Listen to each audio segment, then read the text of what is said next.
Welcome back to the channel, everybody. In today's video I'm going to be analysing some footage and a newspaper article from the South Wales Argus.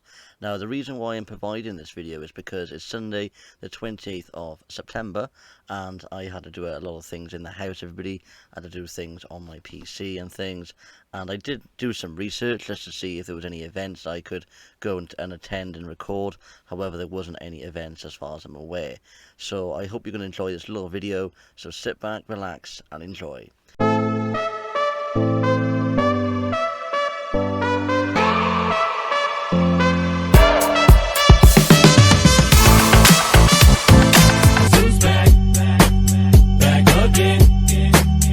So, what I'm going to do, everybody, is I'm going to analyse this article here from the South Wales Argus.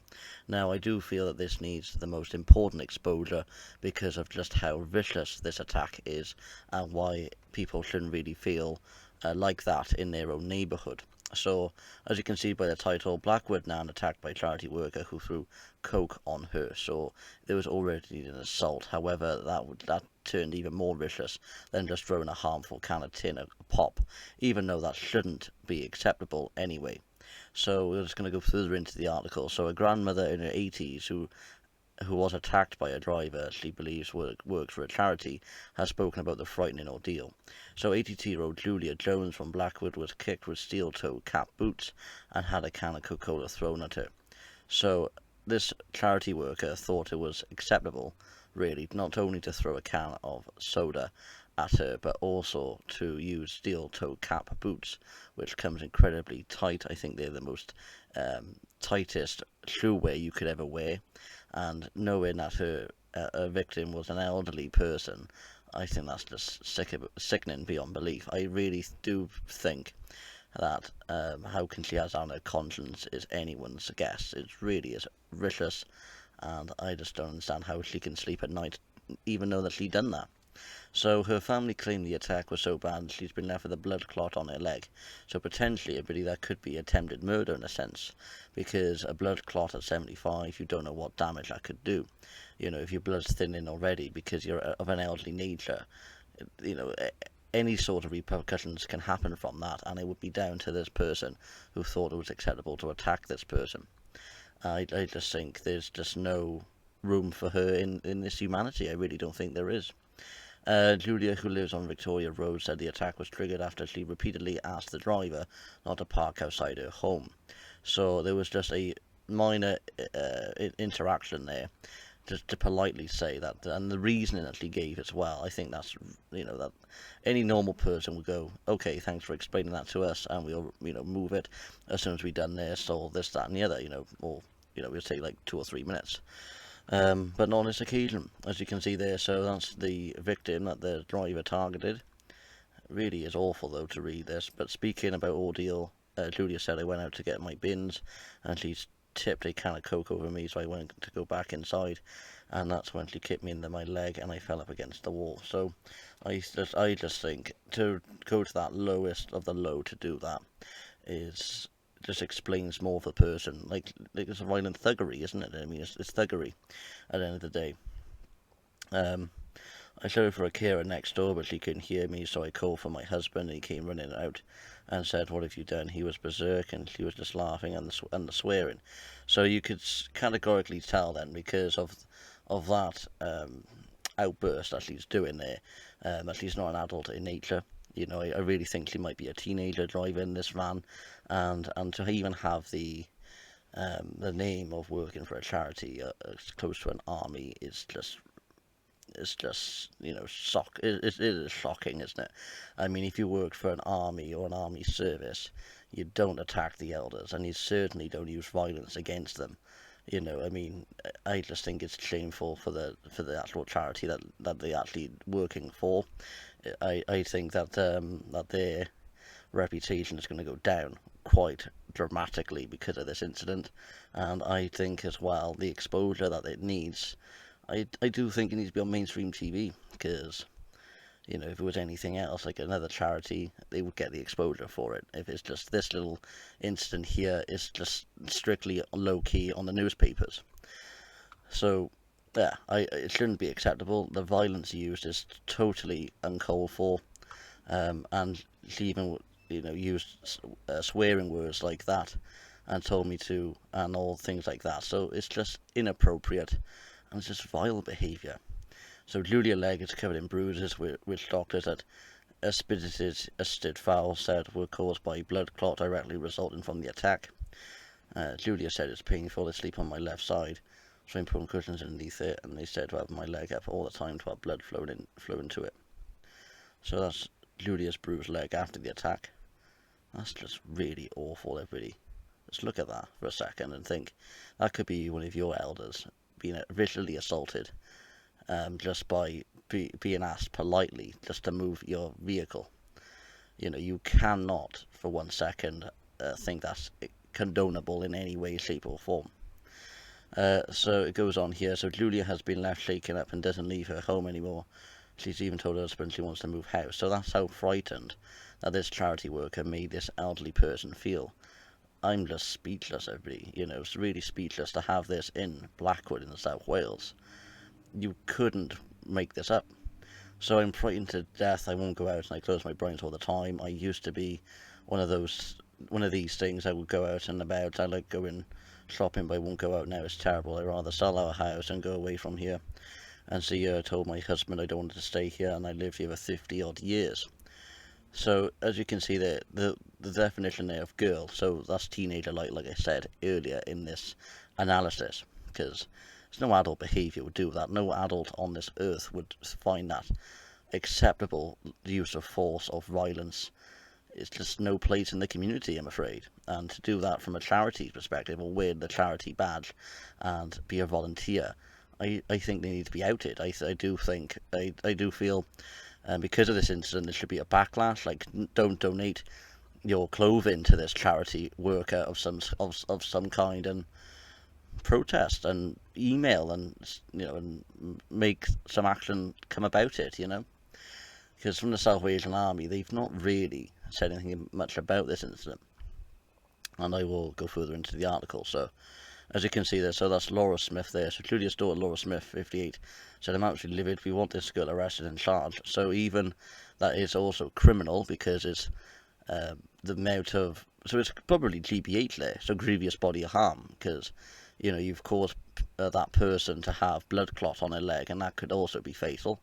And throw a can of Coke, that's also assault as well. So that there is a criminal,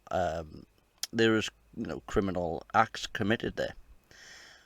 So it says here, someone was putting rubbish in the bin one day and asked her to move, then ran nicely because it's a severely disabled girl next door, and she threw a can of Coke at her and kicked her in the leg full force with these steel toe caps on. So I think the charity worker is here. So Julia says the driver worked for the Salvation Army. Now that's just below the belt, isn't it? I mean, come off it. I mean, Salvation Army of all charities, and you do that. I think they need to look at themselves in the mirror. So a spokesperson for the Salvation Army Trading Company told the Argos, we take all complaints very seriously, but we were not aware of this particular allegation. But how's an allegation? You've got witnesses. You've got the victim that's been viciously assaulted. You've got her husband, who might have missed the initial violent shove, but that he could have been a potential witness into that incident. So it says here, so I read that a little bit, which does not reflect the values and high standards held by our colleagues. We will assist the police as required and are undertaking our own investigation. The thing is, everybody, this article, believe it or not, was published on the 30th of August. And the incident happened, if it's here, right at the bottom of the article here. So it happened around 5:45 on an evening on the Saturday, the 16th of August. So I think they might have, it gave them a reasonable amount of time then to offer a resolution, even though there's no resolution to fix what happened. And I don't think they've come to a satisfiable solution there. So I think that's probably why they went to the press, and good on them, I say. That could be anyone's elders, and they need to be exposed for what they have done. But I think officers attended there, and after a woman in her 80s was allegedly kicked to the leg by another woman following a verbal confrontation, a 28-year-old. So even though I said earlier in the analysis, everybody, it's a childlike, I think either this 28-year-old it's got previous history of doing it, probably, and it went under the carpet, just to do their volunteering and things, because people can have history and hide it from people. But unfortunately, though, what I find more shockingly is, why is this 28-year-old not pictured on this article? Because is over 18. Well, this person's over 18, committed acts on an elderly pensioner. So why isn't she photographed and put on this article? I'd like to know that one. Believe it or not, though, if I do find an article where a picture is on that's committed this assault or this beating, I will put it on my community post, essentially, because you can't just go around doing that, I'm afraid. I mean, to do that at 75, I mean, this person might have elders herself. Does she go around attacking them? So what difference does it mean to attack two other elderly pensioners? I mean, what message are you giving by doing that? You just cannot do that.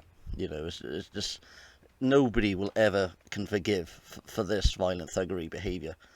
So I think I covered that article there to the end there.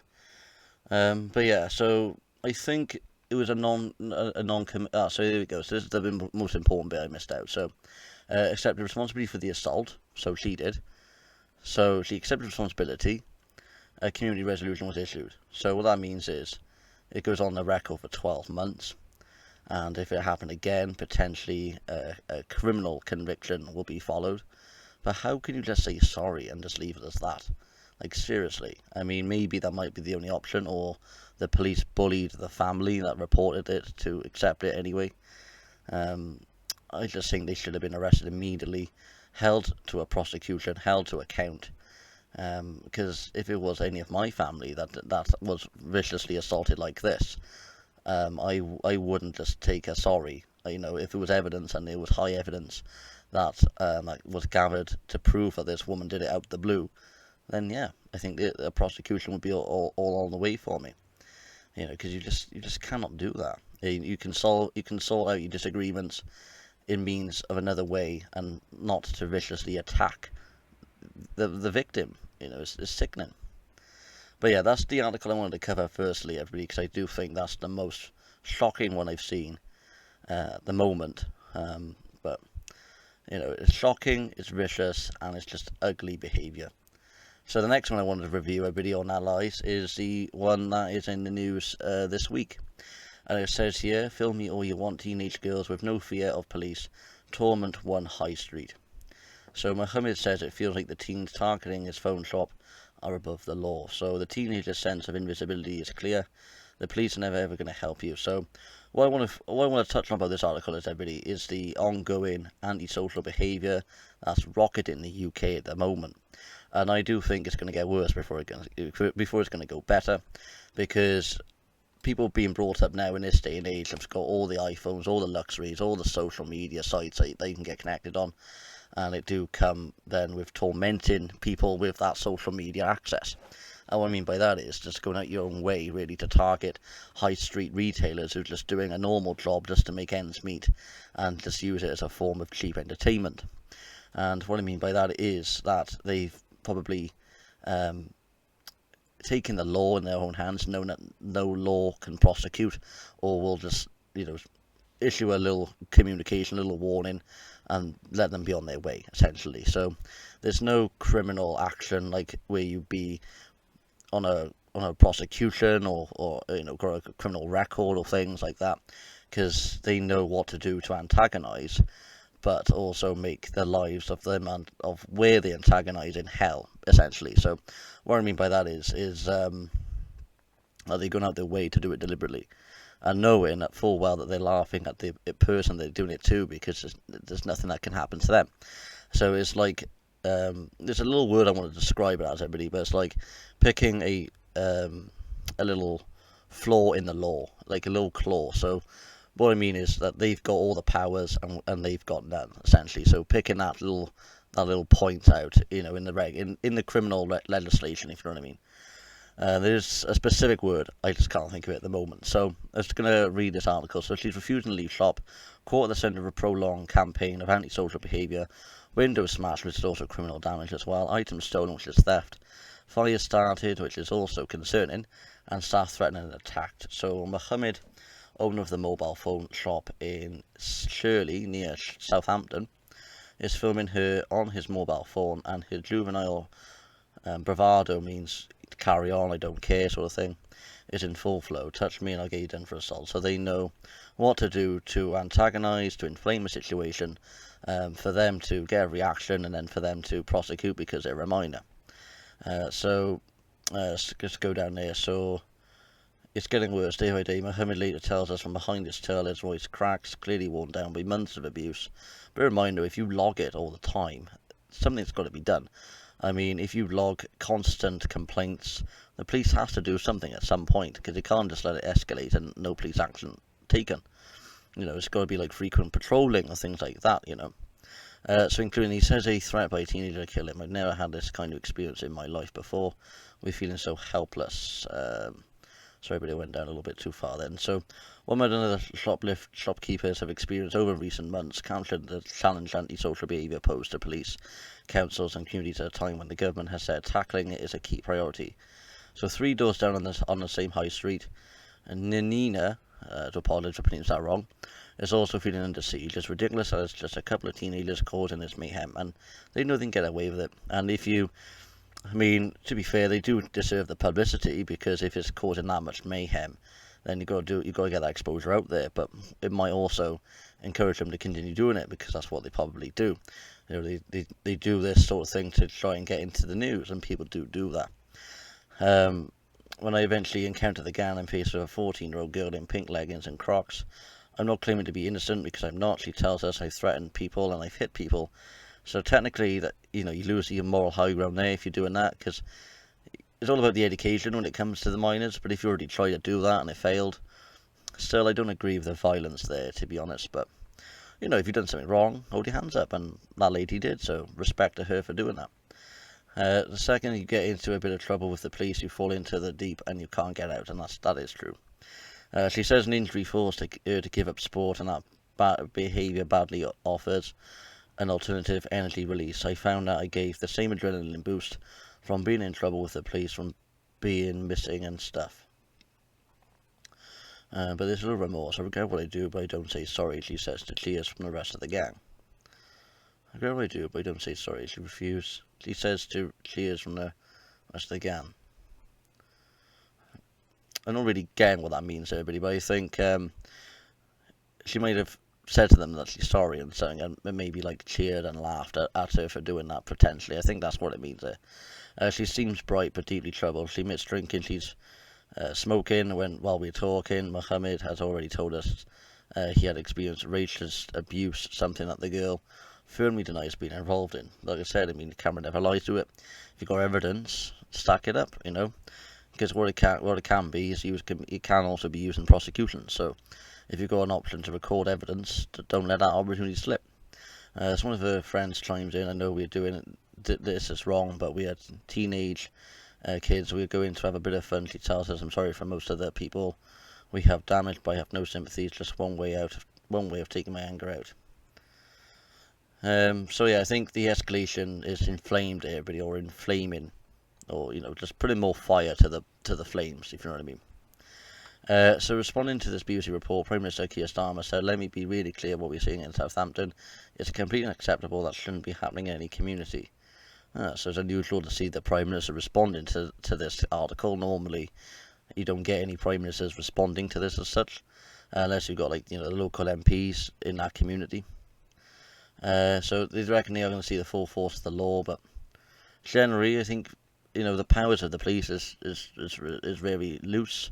They haven't got any robust powers really to prevent the antisocial behaviour escalating or doing things. I think they're just running rings around the law, basically. So we need to be more robust. A local beat officer, PC Tom Bryan, said he recognised a concern and that antisocial behaviour is being dealt with.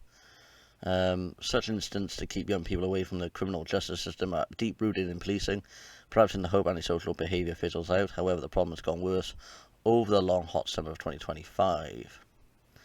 Such incidents to keep young... So yeah, I think policing has gone down, everybody. I think the funding has gone, so it leaves police with a little bit of dilemma, whether they put resources into the antisocial, or whether they put resources to officers on the beat, or whether they respond to more violent crimes. You know what I mean? or where the resources could be better allocated to. So behaviour just like this isn't just happening on one high street. It's not just teenagers. A few miles along the south coast in Portsmouth, Neil Gibson knows the cost of repeated antisocial behaviour. His car repair business has been hit repeatedly. He believes by the same group. The security camera footage shows one hooded youth hammering a windscreen with a broom until it smashes. That's just ridiculous, isn't it?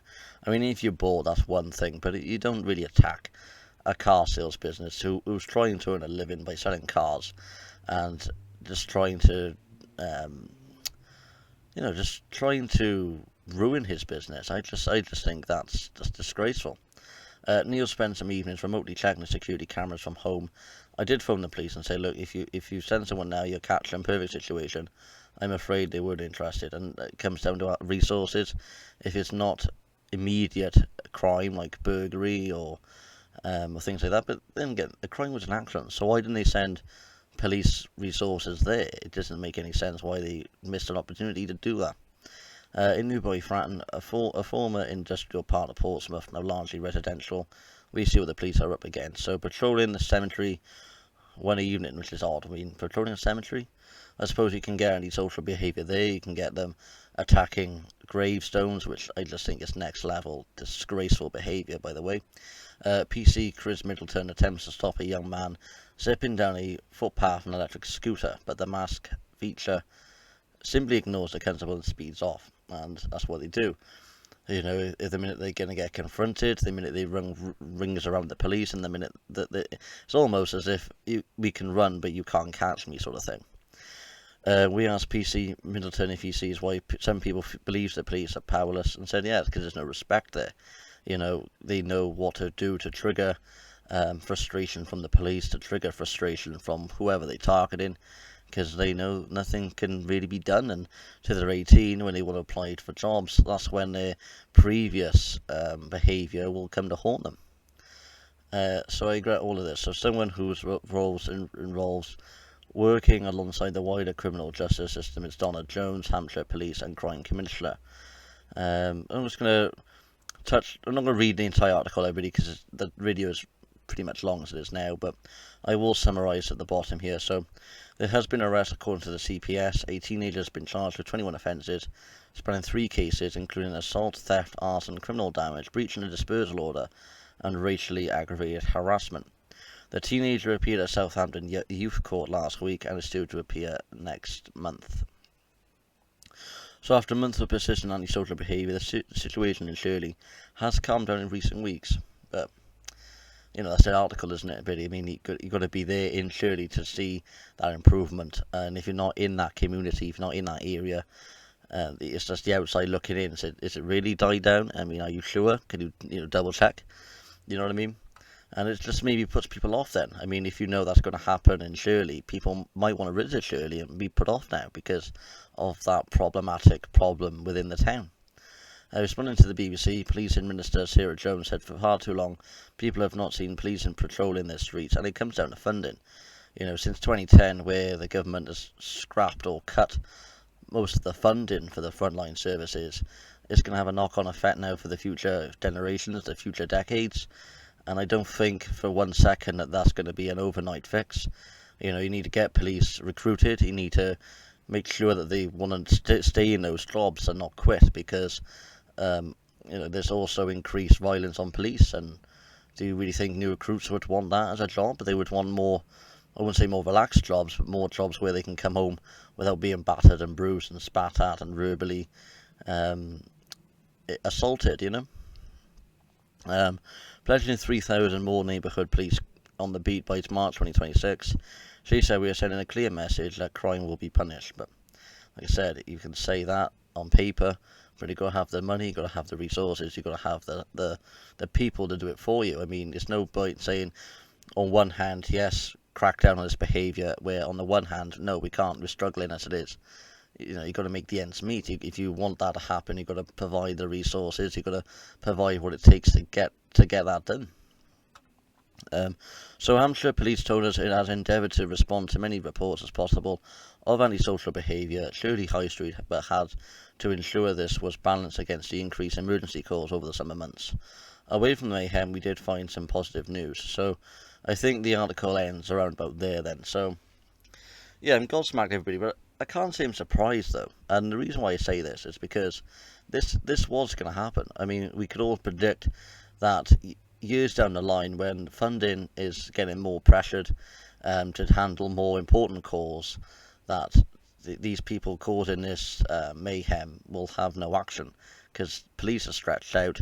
But then it's not fair then for the business owners. You know, they shouldn't really be experiencing those behaviours from just doing their jobs. I mean, it's their businesses. I'm pretty sure that they might have employees there working in those shops, and they got to maybe come in and feel frightened, and it's not right, is it? You know, if you're bored, there's other things that you can do. I mean, there's YouTube, there's the iPlayer. I mean, there's loads of shows, there's even TikTok. You know, if to cure boredom, there's many ways of doing so than running rings around premises, running rings around the frontline services. It's just childlike, isn't it? It's just, you know, really, it's boredom, but it's just how you handle that. And I think doing this is just cheap entertainment that's going to have repercussions on the businesses to repair the damage that they've made, and they won't see any of that important until later when they grow up and they want jobs themselves and think, you know, do we really want to hire this person? But you know, you got to get there to find out. I think, you know, what have we done there then? You know, to not get anywhere. But until then, that's just what happens, isn't it? I mean, it's not acceptable. The violence, the you know, the smashing of windows is just not wrong, is it? But yeah, I hope you have enjoyed this little video, everybody, and I will be back for more traditional vlogs on Tuesday. I just want to put this little video out, so I've done some content for today. So yeah, I hope you found this insightful. I hope you found my analysis really good and my own personal views on the two articles I've covered. If you've got any questions, any feedback, let me know in the comments, and I'll see everybody next time.